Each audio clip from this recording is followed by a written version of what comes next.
En APD siempre hemos considerado que es importante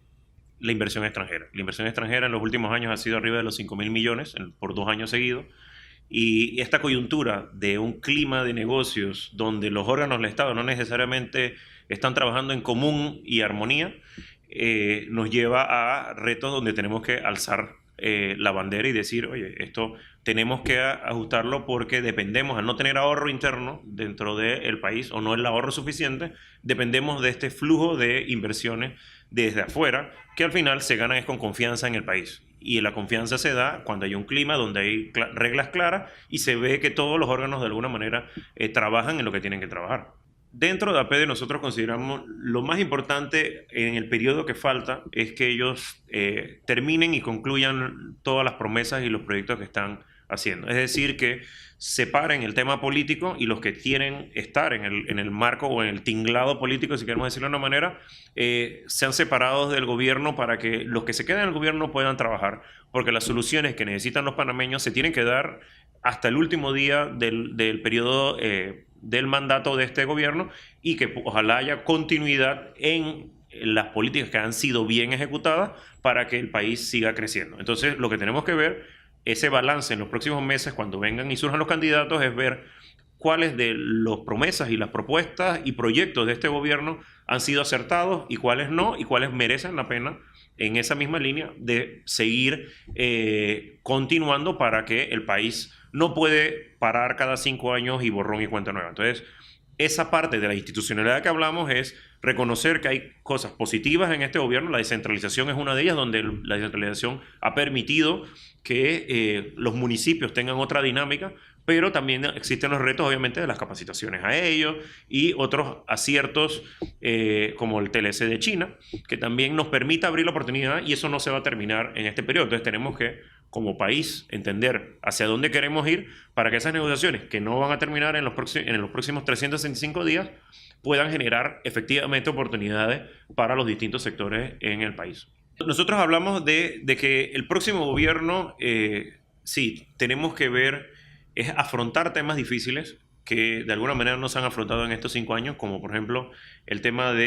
tenemos que hablar de reformas fiscales, si se amerita o no. Ese es un debate que está pendiente cuando venga el nuevo gobierno.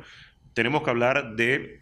educación. Educación es importante y es un proceso que no demora solamente 5 años, tiene que ser un proceso más allá de un periodo.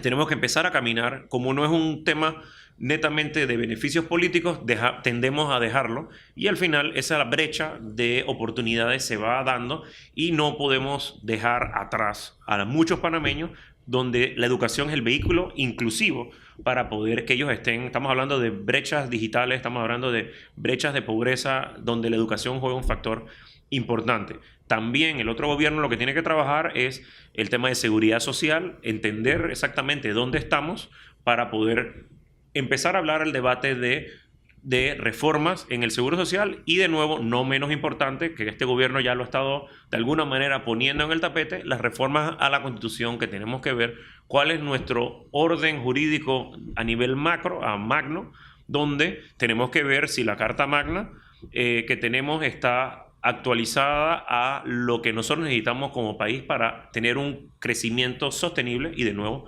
inclusivo como nosotros debemos aspirar. Una reforma a la Constitución, el mecanismo todavía hay que revisarlo, pero antes de ir al mecanismo tenemos que entender qué queremos cambiar. Entonces ese debate no lo hemos tenido de cuál es el diagnóstico. Entendemos que hay temas de justicia, entendemos que hay temas de la Asamblea, separación de poderes, pero no hemos tenido ese debate y hemos saltado a cuál es el mecanismo, ya sea 2 asambleas o constituyentes. Entonces creo que hay un paso previo que tenemos que revisar, que es cuál es, como panameños, el consenso que tenemos que tener en materia de separación de poderes y órganos del Estado hacia futuro, el que mejor nos encaja como sociedad.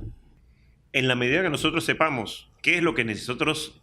queremos como país, podemos entonces poder negociar lo que nosotros necesitamos, no lo que nos van a ofrecer. Entonces hay una diferencia en estar claro de lo que uno tiene versus lo que te vayan a ofrecer. Entonces en estos momentos lo que nosotros hemos transmitido al gobierno y en las mesas que hemos estado del TLC es tengamos un norte claro para poder entonces que de ahí salgan los temas importantes de la negociación que podemos beneficiarnos. China es una potencia, eso lo entendemos, y tiene un mercado importante, pero si nosotros no sabemos como país en qué nos podemos maximizar, llámese logística, llámese abanderamiento, llámese el canal, por decir algunos ejemplos que tú me preguntaste cuáles eran los sectores que podían crecer.